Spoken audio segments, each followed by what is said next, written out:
Hoy quiero hablarles de algo que muchas veces solemos pasar por alto como cristianos, una palabra que no nos gusta, una palabra que remueve emociones, porque las palabras evocan emociones, las palabras generan pensamientos y crean realidad. Por eso el sistema está empecinado con recortar el vocabulario, está empecinado en que hablemos cada vez menos, que hablemos mal, que hablemos en código, porque las palabras representan pensamientos y el pensamiento moldea personalidad. Si yo digo de pronto helado, nadie se va a sentir mal, excepto aquel que está a dieta. Pero de pronto si yo te digo la palabra muerte, sufrimiento, dolor.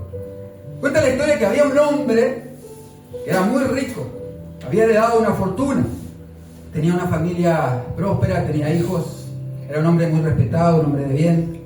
No tenía problemas, no tenía ningún tipo de situaciones a la cual él pudiera verse removido en su espiritualidad, en su ser. Era un hombre que incluso era cristiano, era un hombre que oraba todos los días, leía la Biblia, creía en Dios, confiaba en Él. Era un hombre que era bueno con sus empleados, era un hombre ejemplar, era un hombre de Dios. De pronto, una situación sorpresiva irrumpió en su vida, una situación inesperada. De pronto dice que empezaron a morir sus animales y él empezó a entrar en una crisis económica. No solo eso, sino que empezaron a morir incluso sus seres queridos, murieron sus hijos. Y en ese momento de dolor, en ese momento de angustia, él antes de levantar su dedo contra Dios, siguió confiando en Él. Sin embargo, perdió lo último que podía perder, y es su salud. Y ese hombre, ustedes lo conocen, ese hombre se llama Job. Muy bien, y allá vamos. Capítulo 1 del libro de Job. Capítulo 1 del libro de Job.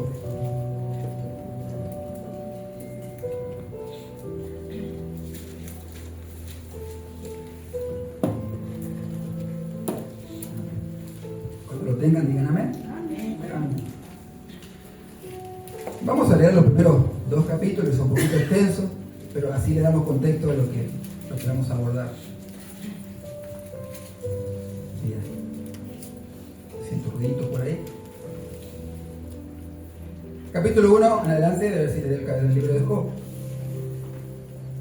Hubo en tierra de Uz un varón llamado Job, y era este hombre perfecto y recto, temeroso de Dios y apartado del mal. Le nacieron 7 hijos, 3 hijas.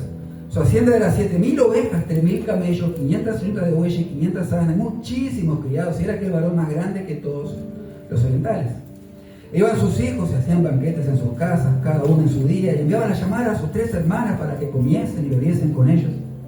Y acontecía que habiendo pasado un turno los días de convite, Job enviaba y los santificaba, y se levantaba de mañana y ofrecía holocausto conforme al número de todos ellos, porque decía Job: quizás habrá pecado mis hijos y habrá blasfemado contra Dios en sus corazones. De esta manera hacía todos los días. Un día vinieron a presentarse delante de Jehová los hijos de Dios, entre las cuales vino también Satanás. Y dijo Jehová a Satanás: ¿de dónde vienes?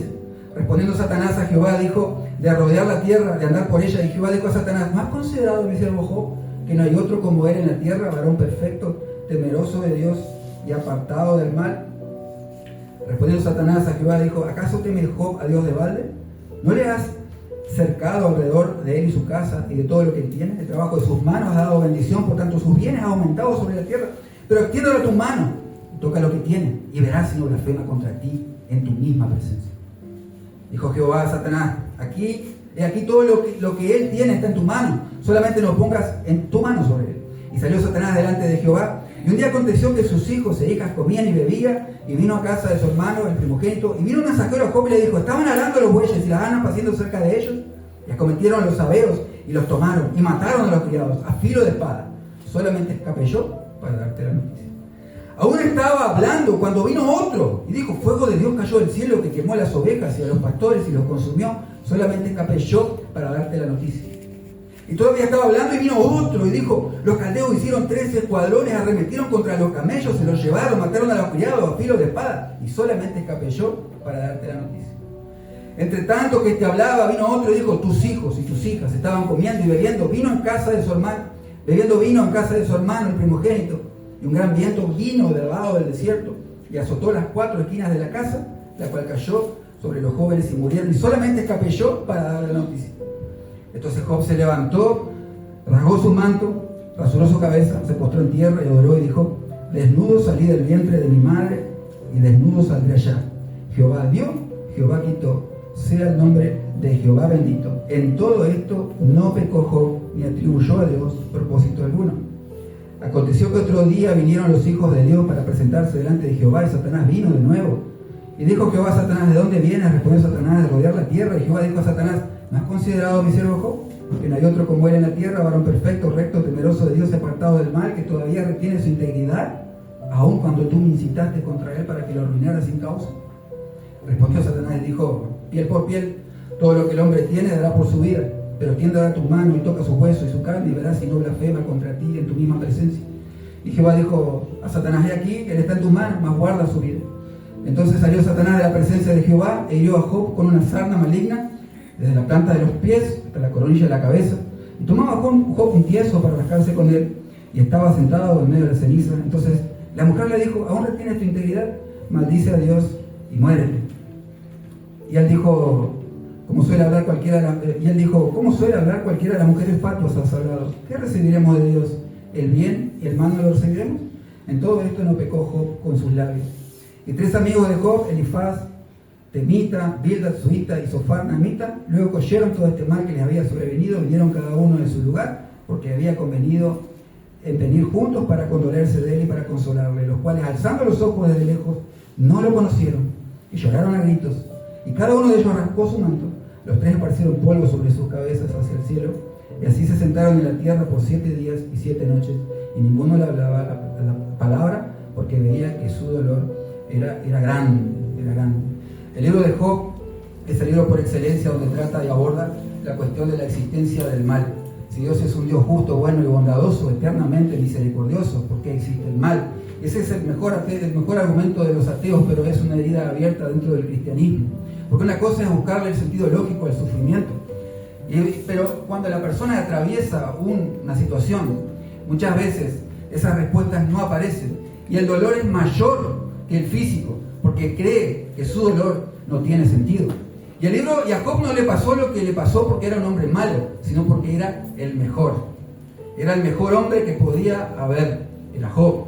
Sin embargo, vemos que el libro de Job no fue escrito por él, porque claramente él desconocía una realidad que sucedía en el cielo. Job desconocía el porqué de su sufrimiento.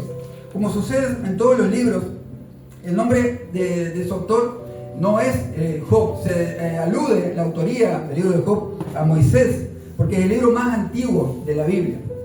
En la tierra de Uz era adyacente a Madián, donde Moisés vivió 40 años. Así que la autoría, los teólogos le atribuirían a Moisés. El bosquejo biográfico de Job se puede dividir de la siguiente manera.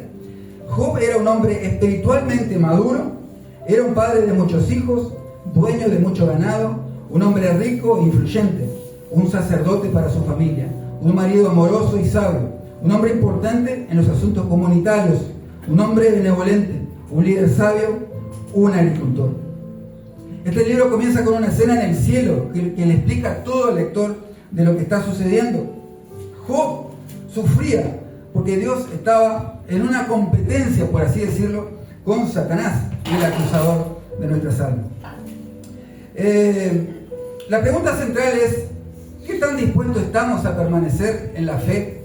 ¿Qué tan dispuestos estamos a creer en Dios independientemente de la situación en la cual Dios permite que nosotros atravesemos? Porque si hay algo que podemos encontrar en el libro de Job, es que Satanás actuaba en base a lo que Dios le permitía. Porque Satanás, cuando cuestionaba la fe de Job, decía: él es rico, él te cree, él es íntegro porque tiene muchos bienes. Y Dios dice: quítale todo, sácale todo, que vas a ver cómo él permanece. Y el diablo lo sacude de una manera impresionante. Vuelve de vuelta a esa situación y el diablo sigue empecinado que Job cree en Dios porque tiene salud. Y Dios vuelve a decir: toca su salud, pero no toque su vida. Sin embargo, Dios sigue permaneciendo. Hay momentos en la vida donde el dolor y los golpes ocurren sin previo aviso. Somos sorprendidos por el sufrimiento.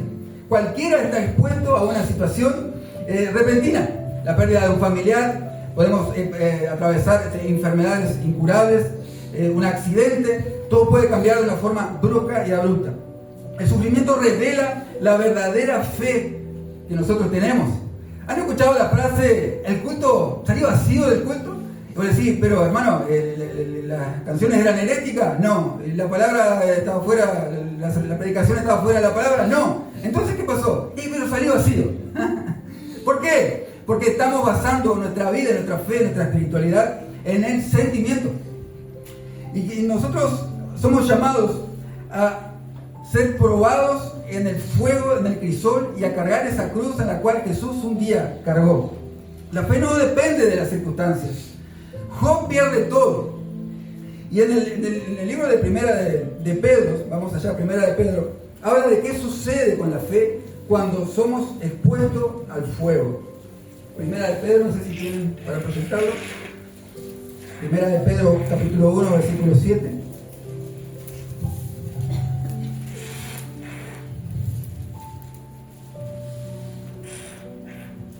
Dice así: para que sometida a prueba vuestra fe, mucho más preciosa que el oro, el cual aunque perecedero se prueba con fuego, sea hallada en alabanza, gloria y honra cuando sea manifestado Jesucristo. Yo quisiera que salieras hoy de este lugar agradeciendo incluso a Dios por esas circunstancias, porque nosotros como seres humanos tendemos a escapar del sufrimiento. No queremos sufrir. Pero saben una cosa, el sufrimiento irrumpió en la historia de una forma que no debería ser así. Si nosotros vamos al inicio de la Biblia, Dios ha creado todo de una forma perfecta. Hizo al hombre que viva de una manera eterna, pero esa vida eterna del hombre iba en detrimento a su obediencia a Él. Cuando el hombre decide alejarse de Dios, se introduce algo en el mundo que es el pecado, y sus consecuencias son nefastas y dañan inclusive a la naturaleza. Muchas veces no dimensionamos el daño que ha causado la desobediencia. Dios le dijo, si ustedes desobedecen, la consecuencia es muerte, es dolor. Sin embargo, después de la desobediencia, Jesús aún, en su amor y misericordia, antes de juzgar, soluciona esa situación de alguna manera en Cristo Jesús. La vida en el jardín del Edén, o sea, ni siquiera si ellos morían a los 90 años llenos de felicidad y salud, incluso así no era lo ideal. El ideal de Dios es una eternidad con Él. Entonces, cuando nosotros heredamos esa naturaleza caída, ese pecado produce dolor. Por eso cuando seres queridos mueren, sufrimos de una forma increíble, porque el dolor no fue hecho. Porque la muerte es separación, la muerte no era el ideal de Dios para el ser humano. Las viejas preguntas de Epicurio aún no han sido respondidas. Epicurio decía, si Dios está dispuesto a prevenir el mal, pero no puede, entonces Él es impotente. Dice, puede, pero no está dispuesto, entonces es malvado. Es capaz y está dispuesto, entonces ¿de dónde proviene el mal? ¿De dónde proviene el mal? El argumento del mal existe porque Dios existe. El tema es que no podemos probar que Dios no tiene razones válidas para hacernos atravesar un sufrimiento.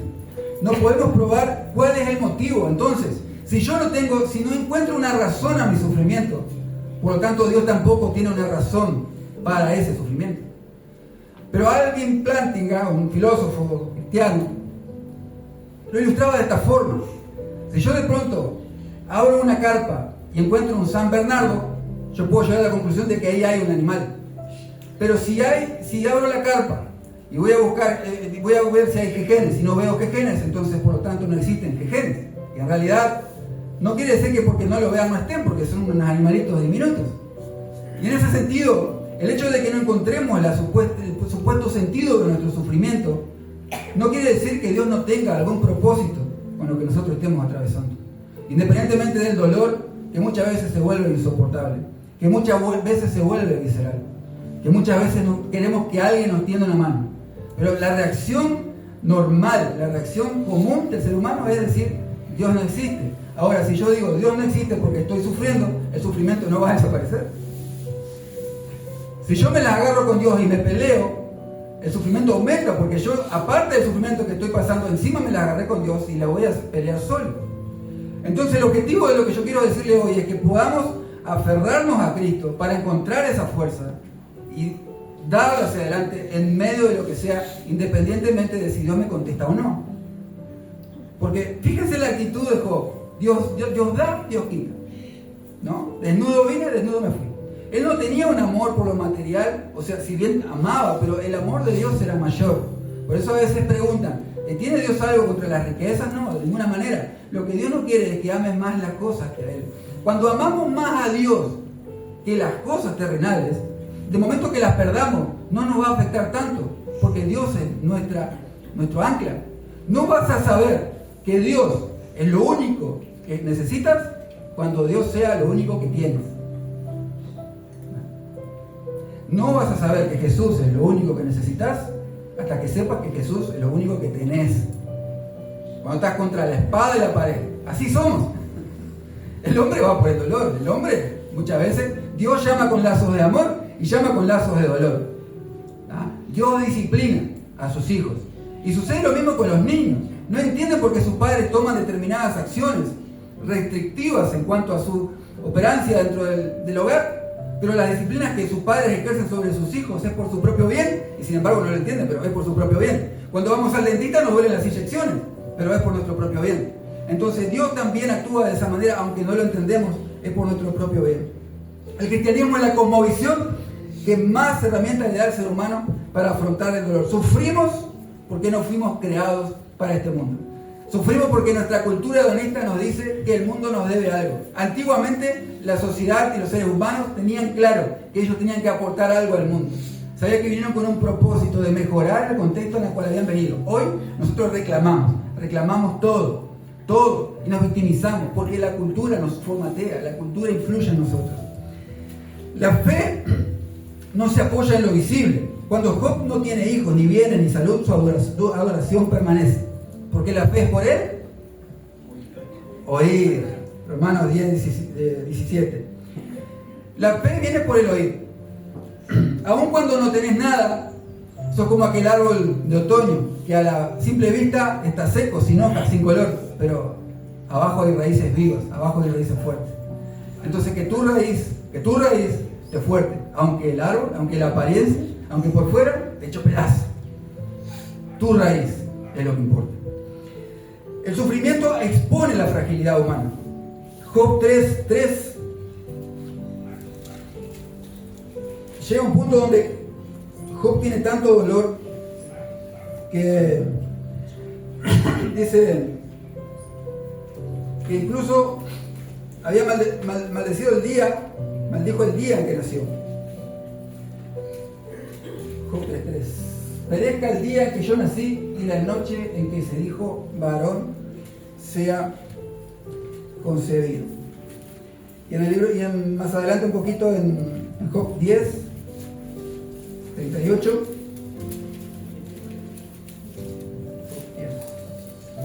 10:3-8. Job 10:3-8 dice, Job 10:3-8, está mi alma hastiada de mi vida, daré libre curso a mis quejas, hablaré con amargura de mi alma, diré a Dios, no me condenes, hazme entender por qué contiendes conmigo. ¿Te parece bien que oprimas, que deseches la obra de tus manos y que favorezcas los designios de los impíos? ¿Tienes tú acaso ojos de carne? ¿Ves como ve el hombre? ¿Son tus días como los días del hombre o tus años como los tiempos humanos? Para quien quiera mi iniquidad y busque mi pecado, aunque tú sabes que no soy impío y que no hay nada quien de tu mano me libre. Acá vemos que Job de alguna manera expresa su dolor a Dios, ¿no? Y eso está bien hacerlo, porque nosotros somos seres emocionales, tenemos que descargar nuestra frustración también. Job no llega a maldecir a Dios, pero cuestiona la sabiduría, porque no encontraba el significado, cuestionaba la sabiduría de Dios porque no encontraba el significado del sufrimiento, ¿no? Sin embargo, a Job nunca se le pasó por la cabeza quitarse la vida. Hoy estamos viendo en los tiempos de actualidad cómo se está aprobando leyes, ¿no?, con respecto a la eutanasia, ¿no?, para que la persona no sufra, para que muera, entre comillas, dignamente. No vamos a darle cuidados paliativos, no vamos a ayudarlo a que llegue al final de sus días de la forma más pacífica posible, vamos a librarlo del sufrimiento. Entonces somos los buenos de la historia. Queremos ser más buenos que Dios. Y cortamos con el propósito de Dios. El sufrimiento produce paciencia. Santiago capítulo 1, versículo 2 al 4. El sufrimiento produce paciencia. ¿A quién le falta paciencia? De uno. Santiago, ahí, la pared está, el proyector. Santiago 1, 2 al 4. Mas tenga la paciencia, dice, hermanos míos, tener por sumo gozo cuando os halléis en diversas pruebas, sabiendo que la prueba de vuestra fe produce paciencia. Ay. Dice, mantener por sumo gozo. Lo que Santiago está diciendo acá no es que estés contento o tengas alegría, porque eso es imposible. Lo que habla Santiago acá es de una actitud mental, en el conocimiento de que Dios está en el control, de que el diseño de Dios de esta situación es un instrumento poderoso para producir en mí paciencia. Y uno dice, ¿para qué quiero la paciencia? No es tan importante. Es importante porque sin paciencia no puedes amar. En 1 Corintios 13, el amor es paciente. No podemos amar sin paciencia. Ahora, Santiago no te está diciendo que tengas paciencia en medio del sufrimiento, sino te está diciendo que vas a encontrar, vas a generar paciencia, Dios va a producir paciencia. La paciencia viene en el crisol del fuego, cuando somos exprimidos, cuando la cosa no va bien. Porque cuando no va bien la cosa, nosotros empezamos a dejarle de lado cosas triviales. Cuando va bien, nos llenamos nuestra mente de consumismo, de distracciones, pero cuando las cosas van mal, hay un llamado de atención. Y Dios habla a través de cualquier circunstancia, pero a través del dolor, Dios grita. Dios grita. Así que cada vez que, ya sea situación propia o situación de otra, Dios es soberano. Y fíjense que las pruebas, dice, ¿no? Tengan por sumo gozo si son, ¿no? Como dice, si pasan por diversas pruebas. ¿La prueba qué significa? La prueba significa angustia, dolor, inquietud, ¿no? Desánimo, tristeza, frialdad, tibieza. Las pruebas son a todo aquello que nosotros no queremos. No lo queremos. Pero tenemos que recordar que no fuimos creados para este mundo.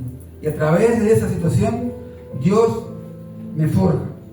La paciencia es generada en medio de la prueba y de la tribulación se aprende. Esto es locura. Esto es locura para aquellos que no son de Cristo. No dejes que el dolor te acerque a Cristo. Hoy es tiempo de acercarse a Cristo. Hoy es tiempo de acercarse a Él. No esperes que Dios tome alguna otra medida. No es porque Él sea un Dios tirano, es porque Él te ama y no quiere que te pierdas. Y a Dios no le importa que estés feliz, no le importa que seas santo. A Dios no le interesa que seas... si bien Dios sí prospera y bendice, pero el objetivo primordial de Dios es tu alma, que tu alma no se pierda. Así que muchas veces nos podemos encontrar como en la situación de Job, pero quiero que sepas que el amor de Dios y la sabiduría de Dios son tan altos que no los podemos saber. Deuteronomio 29 dice que de Dios son los secretos. Que hay cosas que no sabemos, que no encontramos respuesta. Dios deja claro que hay cosas que son reveladas al hombre, hay cosas que son reveladas, que son escondidas en Dios. Deuteronomio, si alguien lo tiene puede leerlo. Deuteronomio 29.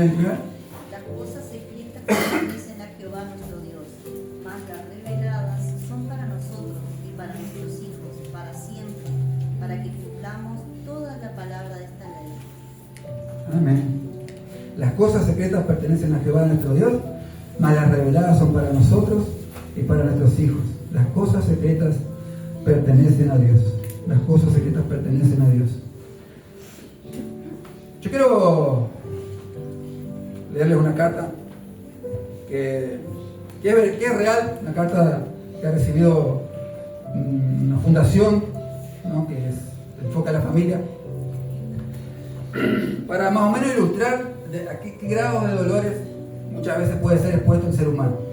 Porque muchas veces minimizamos o no consideramos el hecho de que realmente hay cosas que escapan a nuestra comprensión. Abordar el tema del mal y del sufrimiento es una cuestión que llevaría días. Pero a veces nosotros nos quejamos de lo que nos pasa, pero ¿cambiaríamos nuestro sufrimiento por el de otro? ¿Cambiaríamos nuestro sufrimiento por el de gente que está en países donde hay persecución? ¿Cambiaríamos nuestro sufrimiento por aquel que está peor que yo? Claramente que no. Sin embargo, vemos nuestro sufrimiento como lo más grande que hay. Vemos como porque es normal. No te sientas mal por eso, porque te afecta a vos, porque sos vos el que lo estás viviendo. Y sea grande o sea chico, es tu psicología, es tu espíritu, es tu alma la que sufre. Pero quiero leerles esta carta para que puedan dimensionar muchas veces que solo en Dios podemos encontrar fuerzas para poder seguir adelante. Dice así: mi querida Bristol, antes que nacieras oré por ti. En mi corazón yo sabía que serías un pequeño ángel y lo fuiste. Cuando naciste, en el mismo día de mi cumpleaños, el 7 de abril, fue evidente que eras un regalo especial enviado por Dios. Pero qué regalo más maravilloso llegaste a ser. Más que tus hermosos balbuceos y tus mejillas rosadas, más que el gozo indecible de que fueras nuestra primogénita, más que ninguna otra cosa en toda la creación, me mostraste el amor de Dios. Bristol, tú me enseñaste a amar. Esta es la carta de un padre a un médico. Por supuesto te amé,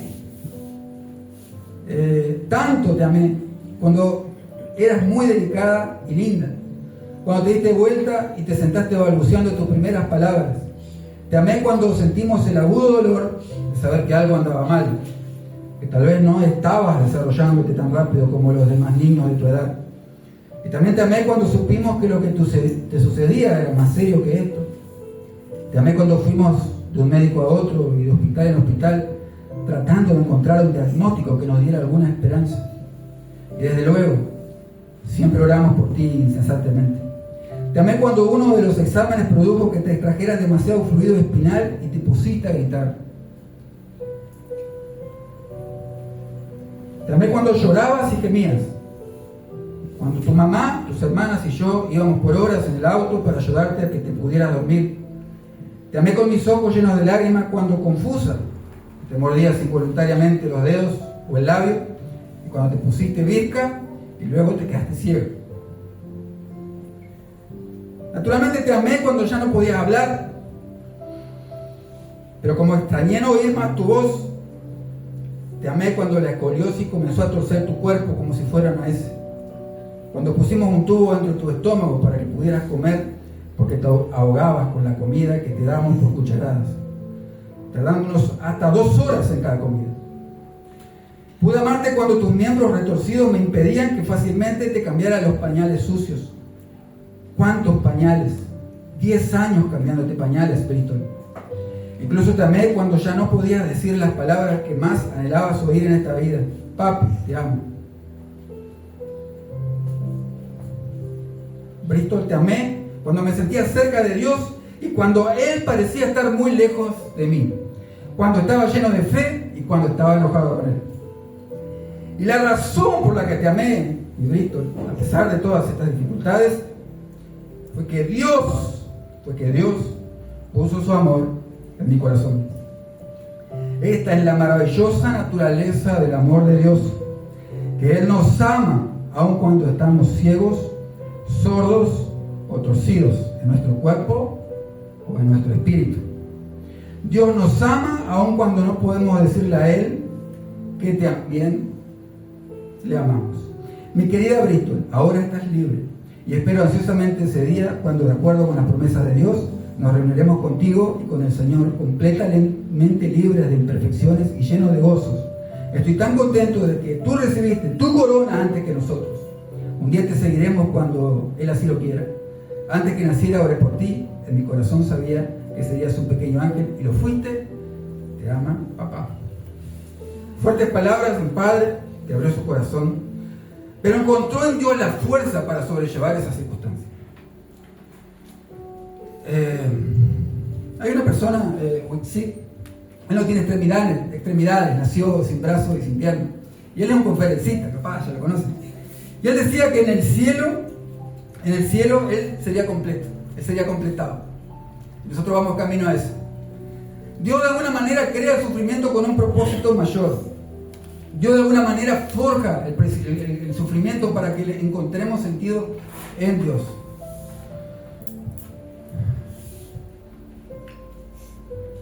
El sufrimiento no era la idea. El sufrimiento es consecuencia del pecado. Sufrimos por el pecado. Sufrimos por los pecados propios y por los pecados ajenos.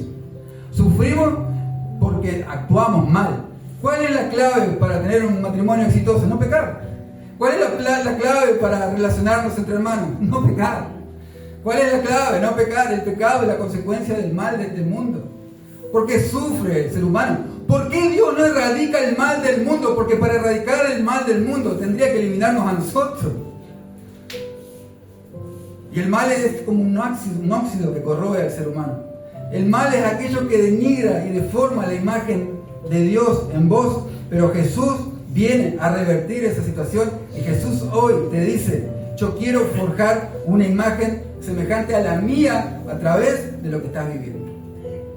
Quizás no te saques de lo que estás viviendo, quizás mueras así, como Cristo. Pero un día vos vas a encontrarte conmigo, dice Dios, con la Santísima Trinidad, dándote ese abrazo, donde ya no habrá más lágrimas ni dolor. Y dice que nos olvidaremos de todo sufrimiento, porque el sufrimiento, dice la Biblia, en la tierra es pasajero. Por más grande que sea el sufrimiento, el premio un día que estemos con Él, y esa es la esperanza del creyente. Y nosotros sabemos que cuando cerramos nuestros ojos, cuando morimos, las luces no se apagan. Recién ahí vamos a empezar a vivir la verdadera vida. Job prefigura a Cristo. Toda la Biblia apunta a Cristo. Job es un siervo, es una persona sufriente, inocente, atrapado en la tensión de la lucha entre el bien y el mal. Él clama en desolación y es expuesto al abandono, así como fue expuesto Jesús. Job es una prefigura de Cristo, es una tipología de Cristo. Job experimentó abandono en la oscuridad, pero llegó a conocer a Dios de una manera más completa. Y el mismo Dios sufrió para que podamos encontrar fuerza en Él. Jesús, antes de morir, fue a un lugar llamado el huerto de Getsemaní, que significa prensa de aceite. Cuando se prensa el aceite, ¿no? Es donde se aprieta, ¿no? Cuando se aprieta la fruta de la oliva, ¿no? Significa prensa de aceite. Y Jesús decía que estaba tan angustiado hasta la muerte, siendo el Hijo de Dios. Clamó y dijo: Padre, te pido que pase de mí esta copa, esta situación, no la quiero pasar, pero hágase tu voluntad. El mismo Hijo de Dios dándonos el ejemplo. Y en Cristo morimos, y en Cristo resucitamos y somos partícipes de los sufrimientos de Cristo. Y Jesús nos dijo: si yo sufrí, si a mí me persiguieron, a ustedes también les va a pasar lo mismo. Así que no podemos pretender menos que nuestro Maestro, porque nos abrazamos a los beneficios. Pero Job decía: si recibimos lo bueno de Dios, ¿no recibiremos también lo malo?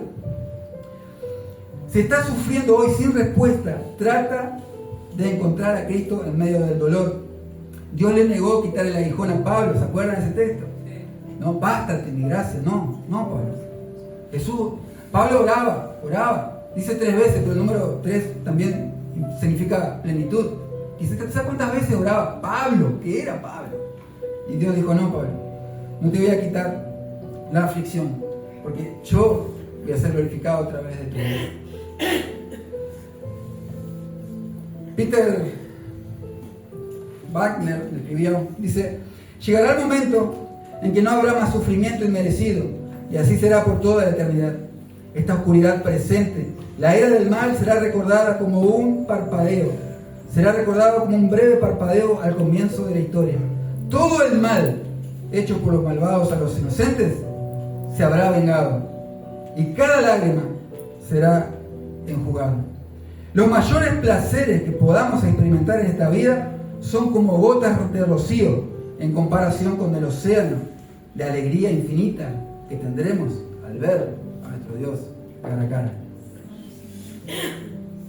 Dios sufrió heridas. Dios sufrió heridas por mí y por vos.